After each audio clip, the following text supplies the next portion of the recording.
Hello, NeXT and Apple and 3D printing community.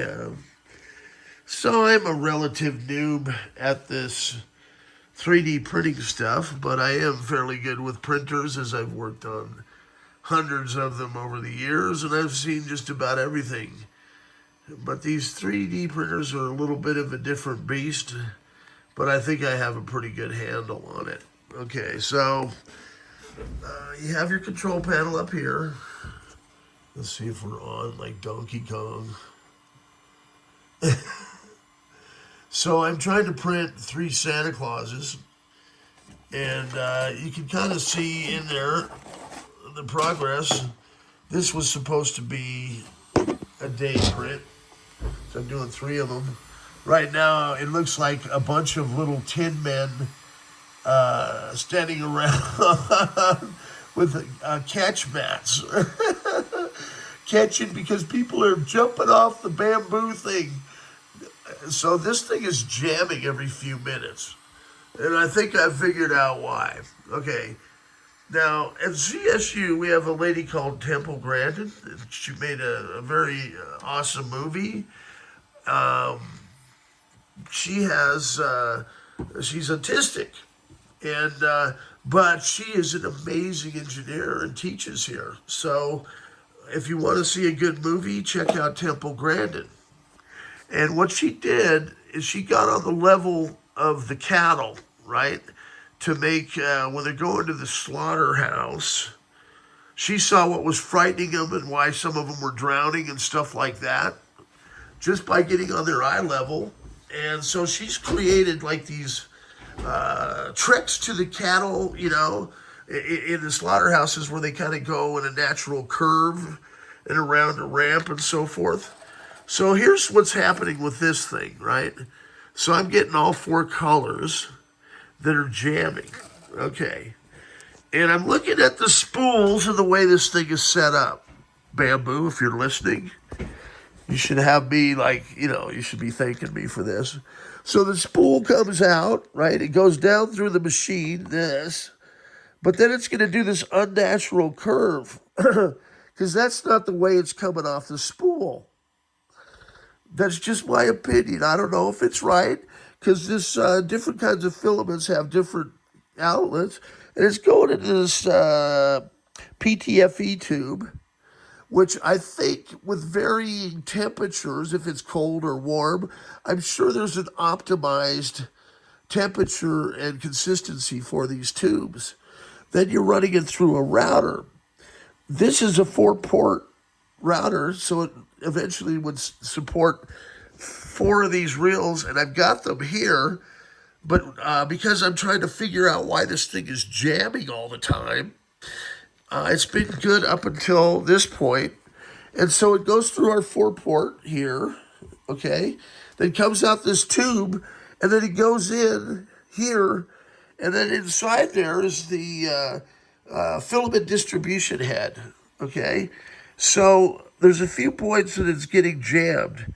Back here, so you have to make sure it's seated here. Sometimes it'll get stuck in there, and then sometimes it gets stuck here and at the head. When that happens, when it catches on any of these points, it creates just enough of a niche, or a notch, I should say, in the filament where it will not advance, okay? Then it goes back and forth for a while, creating more notches. And I found that I can disconnect it here, okay, with this little connector.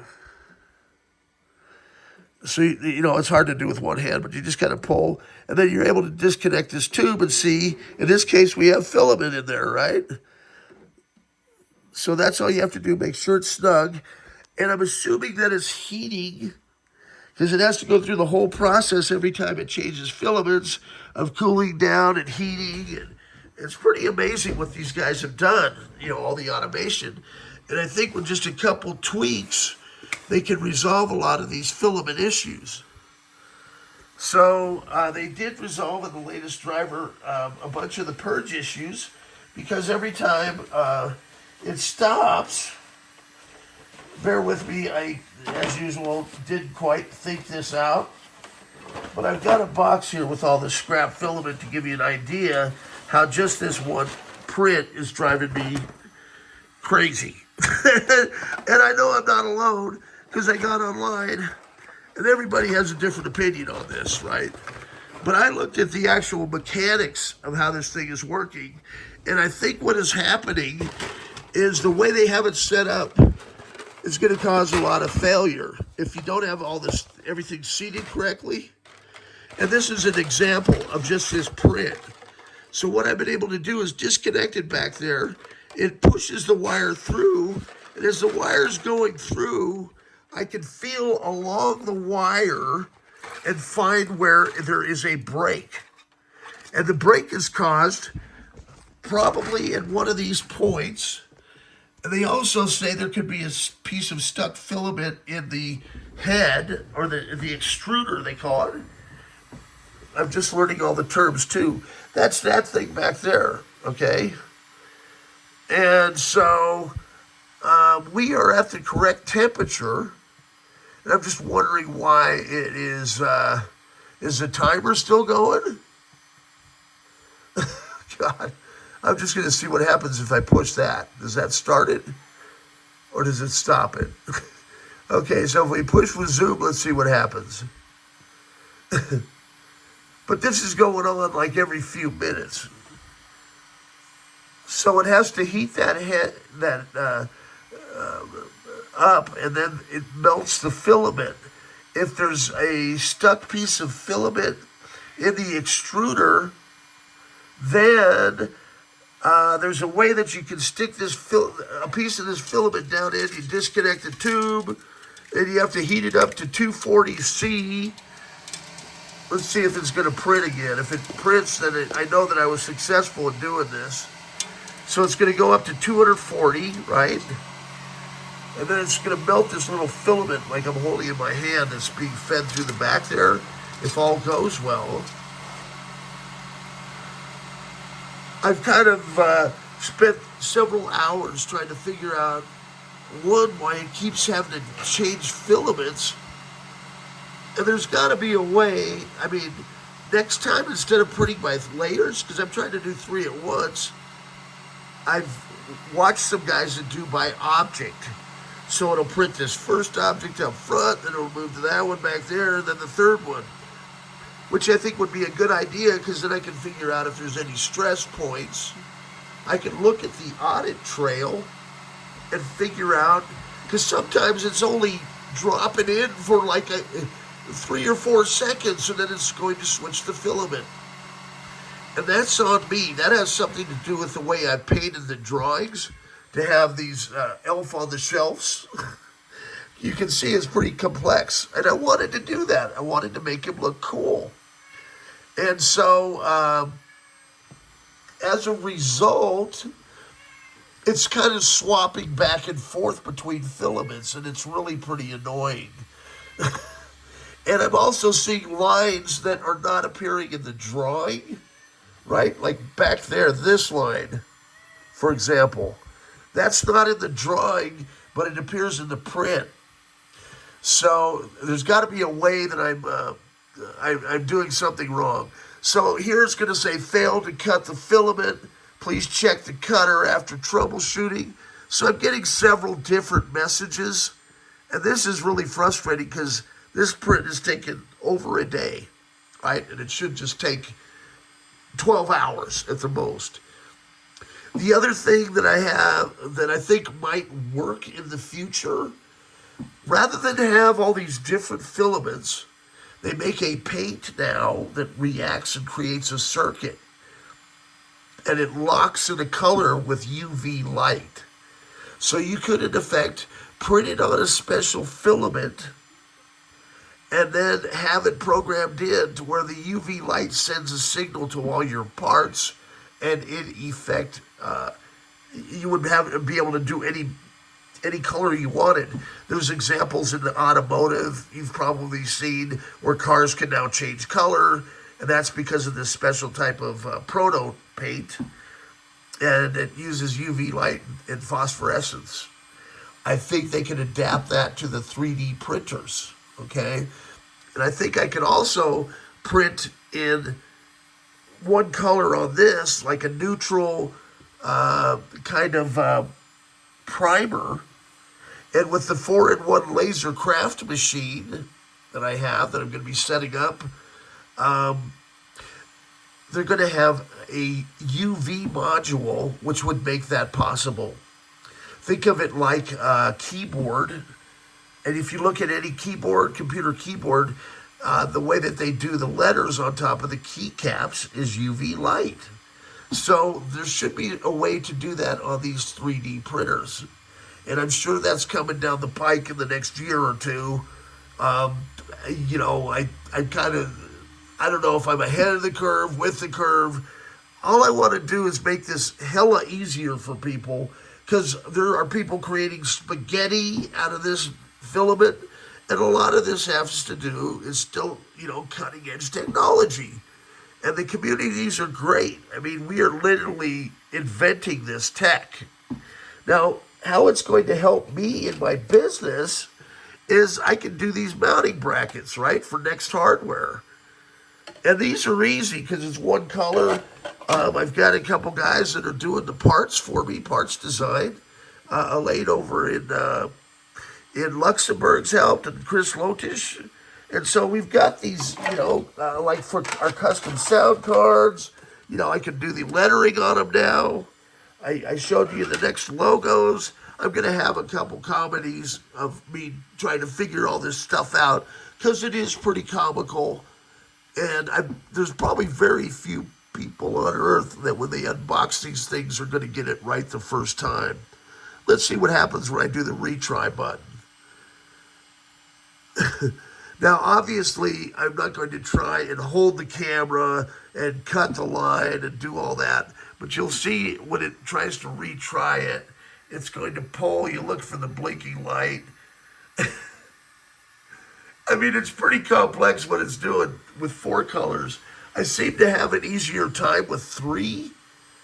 I feel like the more colors you add, the more things become confusing. And as I say, this box up here needs a rework. And the reason I say that is I think that the actual filaments coming off the roll are not going the natural way they want to through the machine. They're getting twisted there at the back. And you can place these AMSs, which automatic material supply, I think that's what it stands for. And I printed stands, so there's going to be 2 over here and 2 over here. And I've got another Bambu printer that just came in today, thank you Bambu, that I'm going to hook up so that when things like this happen, I will have a backup. Now, I am just a small-scale guy, okay? But I can only imagine the people that have 20 printers going in a print farm, and this type of thing happens. It must drive them absolutely mad. You know, so at least the other 19 are maybe going, unless it's a problem with the actual drawing, which should reveal itself. Now, when it does, there should be a way for the software to allow me at this point to go in and correct it. I'm not sure why they don't have that capability. They should. And because it's just a matter of reading G code. You'd have like kind of a word processor style editor that would let you on the fly change things to make these models better when you're running. Maybe they could call it prototype mode for your model. And that way, when you're running the next 50, you've got it optimized. With AI, it can probably offer you advice on the whole print in advance and make suggestions.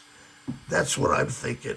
And so I'm going to have an integrated AI called Jarvis coming up, right? I'm doing the code for that. And it says it's fairly easy, 20 lines of code. And then I'm going to make what's called a hollow mat that rolls out on the table and becomes an interactive touch screen with Jarvis AI.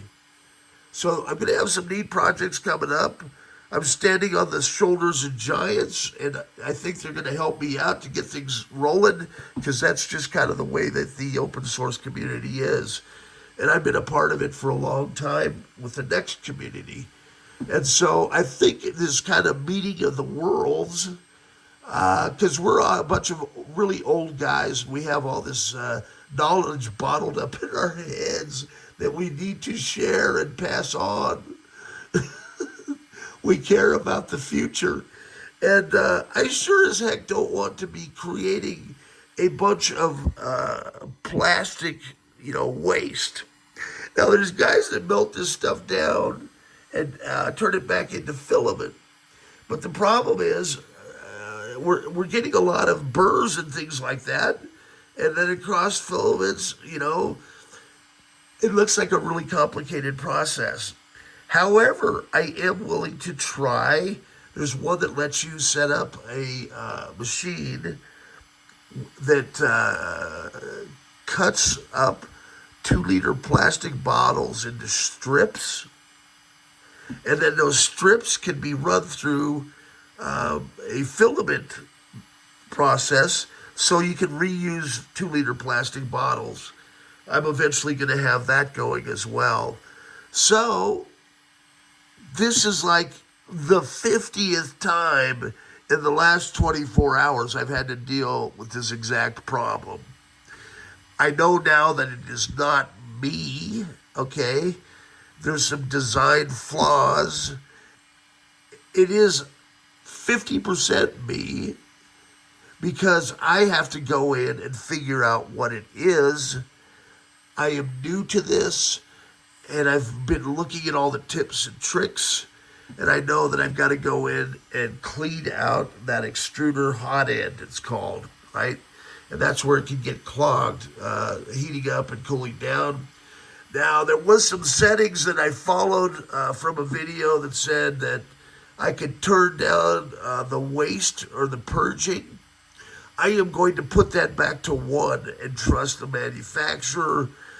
If that makes a difference in me having to do this every 15 to 20 minutes where I'm getting tons more waste anyway, it gives you what's called these little poops, right? And so this is kind of the excrement that comes out the back, okay? And I get piles of that. I'd rather have that than unspent, burned, taken apart the system for the filaments. This is not for everyone. And fortunately, this printer is one of the best on the market. They're very proactive, and I think we can solve these problems to make them more reliable, because a lot of people are going to jump on the bandwagon, I think, because it's really fun when you get stuff working, and I've shown that. And it's also useful for my business. So bear with me. I'm going to turn this thing around and look at my ugly mug. And hey, so I'm Rob Blessin. That's my story, and I'm sticking to it. Now, the other thing that can affect it, I've got these little desiccant holders, right? And so they have this stuff that draws the moisture out. We're in Colorado, so it is dry here, as evidenced by the fish tank I'm going to get running over here. You can see that there's quite a bit of evaporation. So we don't have a problem with humidity here. But in different areas of the world, they do. And so that you need to draw the moisture out. Another thing I probably need to do is there's a setting where I can dry these filaments out, because maybe they were manufactured in an arid climate and they have some they need to dry or cure, kind of like buds. So, hey, this is Colorado. So the other thing is, I do have a filament dryer, and with having 4 of these, right? So that's 16, and a filament dryer is another 4. So at any moment in time, I should have perfectly cooked pizza, so to speak, to go into production with these. And that's my plan. I want to have a lot of fun with it. And I think I can make some very good videos that'll be entertaining from a newbie's perspective, okay? Because a lot of these guys are seasoned, and I love them. I mean, I'm watching videos left, right, and center, and I'm learning a lot from them. But maybe I can have a little bit different perspective on things. And I hope that they do join in and help me help you guys figure out what these problems are. I've also joined the Bambu forums. I've got so much work with the NeXT forums. I've got a pretty good rep out there, and I think I'm going to be able to contribute to this hobby as well. And it's like the funnest thing I've ever come across in my life. It's even more fun than the old NeXT computers. And I do have a lot of them, right? I got some projects I need to get back to. That's why I was hoping that these 3D prints would just work. There's a bunch of printers up there. I mean, I've got some laser printers I'm fixing, and then I've got some color inkjets that I'm fixing. And so this 3D printer, I figured new out of the box, I wouldn't have to be, kind of let it sit on autopilot. I'm sure it would work fine with one filament, but as usual, I'm pushing the envelope on the tech because I want to see what she'll do, let her rip tater chip, as evidenced by these little characters that are appearing holding mats, catching everybody that's in the same boat. Coming into the holidays, a lot of you are probably going to be experiencing the same thing. Where do I go? What do I turn to? I can't figure this out. Well, yeah. I mean, I'm a pretty good tech, okay? I've got even a range stick over there and a didgeridoo. So if I need to pull out the mojo, I can go that route. And I've got a tom-tom drum and a guitar. So, stay tuned. More fun stuff from the black hole. Now, whether I can play any of that stuff is another thing to be imagined. And I've got a cat that she wants to participate. I'm going to get her some of those buzzers. I don't know if you've seen them for pets, where they can stand on it. And I'm pretty sure she'll just stand on the food button and treats 24 hours a day. We will find out, because I really want to know what's going on in the mind of Bella. Now, if they have one for women, I'm in trouble now. That would be awesome, wouldn't it? Just, we got a wall of buttons over there. And then she'd be like, you're pushing my buttons, dude. Okay. Before I get in any more trouble, signing off. Have a good one.